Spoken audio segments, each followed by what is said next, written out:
आज प्रेस वार्ता की है, किस मुद्दे को लेकर? मुद्दा यह है, अभी कुछ समय पूर्व दिल्ली के रामलीला मैदान में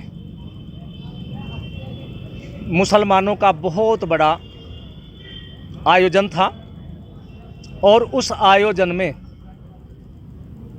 दारुल उलूम देवबंद के मौलाना अरशद मदनी ने भाषण दिया और उस भाषण में उसने ऐसी बातें की जो सनातन धर्म के विपरीत जाती है।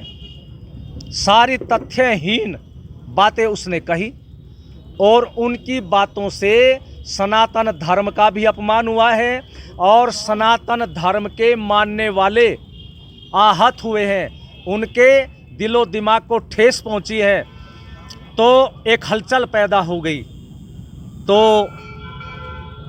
अरशद मदनी जी ने जो गलत कहा, शास्त्रार्थ उनके साथ करने के लिए हम लोग उनके पास दारुल उलूम देवबंद 28 फरवरी 2023 को मुजफ्फरनगर के महावीर चौक के निकट राजकीय इंटर कॉलेज के मैदान से एकत्रित होकर के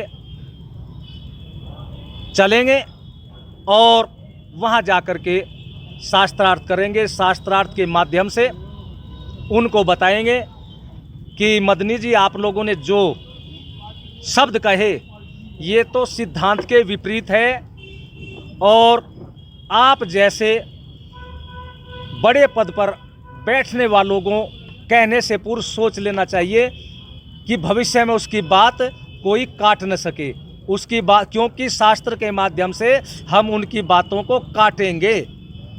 तो इसी विषय को लेकर के अपने सनातन धर्म की रक्षा के लिए कल भविष्य में कोई और इस तरह की उलूल जुलूल सिद्धांतहीन मर्यादाहीन बातें कह करके हमारे इस पवित्र भारत भूमि को बदनाम करने का कोई भी षड्यंत्र न करें।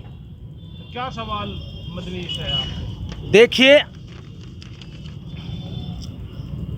हम मौलाना मदनी से शास्त्रार्थ के माध्यम से ये प्रश्न करेंगे। इनका मुख्य विषय जो है, प्रथम, यदि ओम और अल्लाह एक है तो आप ओम को स्वीकार करते हैं क्या? दूसरा, क्या आप मानते हैं कि आपके पूर्वज मनु महाराज थे? तीसरा, आपने कहा मनु अल्लाह की इबादत करते थे, किस ग्रंथ में लिखा है? चौथा, क्या आप वेदों में अल्लाह के विषय में पढ़ा है?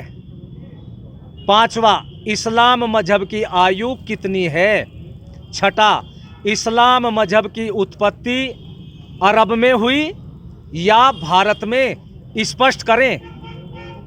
सातवां, क्या 1400 वर्ष पूर्व भी कहीं इस्लाम मजहब का वर्णन मिलता है? आठवां, क्या विश्व में इस्लाम मजहब का प्रचार प्रसार तलवार के बल पर नहीं किया गया? नौवां, क्या देश का बंटवारा मजहब के नाम पर नहीं हुआ? ये मुख्य प्रश्न है और जब शास्त्रार्थ होगा तो अन्य विषय भी, अन्य प्रश्न भी आ सकते हैं और उनके प्रश्नों का उत्तर हम वेद शास्त्रों के माध्यम से, ऋषियों की मर्यादाओं के माध्यम से देंगे और उनका उत्तर केवल हम वाणी से देंगे। और यहाँ से हम बिल्कुल शांति रूप में, क्योंकि हम लोग तो साधु हैं भाई, अहिंसा के पुजारी हैं और फिर वसुधैव कुटुंबकम, सारा संसार अपना है, इस विचारधारा को लेकर के शांति रूप में जाएंगे और शांति रूप में ही पुनः अपने उसी स्थान पर आ जाएंगे। तो महाराज जी, आपके साथ में कितने लोग, आप लगातार जन समर्थन मांग रहे हैं? देखिए, कितने लोग हैं, कितने संगठन आपके साथ में और कितनी संख्या, और जाने का क्या माध्यम होगा आपका यहाँ से देवबंद? देखिए, हमने सभी सनातन धर्म के मानने वालों से आह्वान किया है कि आप लोगों के अंदर ऋषि मुनियों का, इस भारत भूमि का, सनातन धर्म का रक्त हिलोरे लेता हो तो धर्म के इस क्षेत्र में आप लोग अधिक से अधिक संख्या में 28 फरवरी को राजकीय मैदान में इकट्ठा हों और वहीं से शांति रूप में जाएंगे। सभी अपने अपने वाहनों से जाएंगे, कोई ट्रैक्टर से जाएगा, कोई मोटरसाइकिल से, कोई स्कूटर से, कोई कारों से। इस तरह वे लोग जाएंगे और सबके हाथ में सनातन धर्म की ध्वजा जो भगवा रंग में होती है, ओम ध्वजा, वो होगी और शांति रूप में ही हम लोग जाएंगे। कितने जाएंगे ये नहीं कहा जा सकता, क्योंकि ये तो राष्ट्र का मामला है और समाज का मामला है, धर्म का मामला है। कितने आएंगे ये तो 28 तारीख को ही महावीर चौक के निकट जो राजकीय मैदान है इंटर कॉलेज का, वहाँ पहुँचने पर ही लोग तो यहाँ से किस समय प्रस्थान करेंगे? कॉलेज से हम लोग कॉलेज के मैदान से 10 बजे प्रस्थान कर देंगे। आपने पहले भी मदनी जी को लेटर लिखा था, क्या उसका जवाब मिल पाया? हमने 2 पत्र उनको लिखे। एक को तो ये लिखा कि आपने जो कहा है वो गलत कहा है और इन प्रश्नों के लिए आप हम शास्त्रार्थ करिए, और स्थान हम बताते हैं।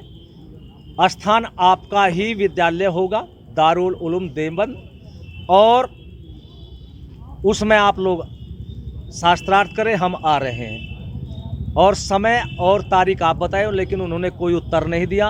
उत्तर नहीं दिया तो दूसरा पत्र हमने पुनः भेजा कि आपने हमारे पत्र का उत्तर नहीं दिया, तो इसलिए अब 28 फरवरी को हम लोग आपके दारुल उलूम देवबंद के गेट पर पहुंच जाएंगे शास्त्रार्थ करने के लिए, और वहाँ की सारी व्यवस्था आपको करनी है, आपकी संस्था की करनी है, संस्था को करनी है। हम तो केवल शास्त्रार्थ के लिए शांति रूप में आपके पास पहुँच जाएंगे।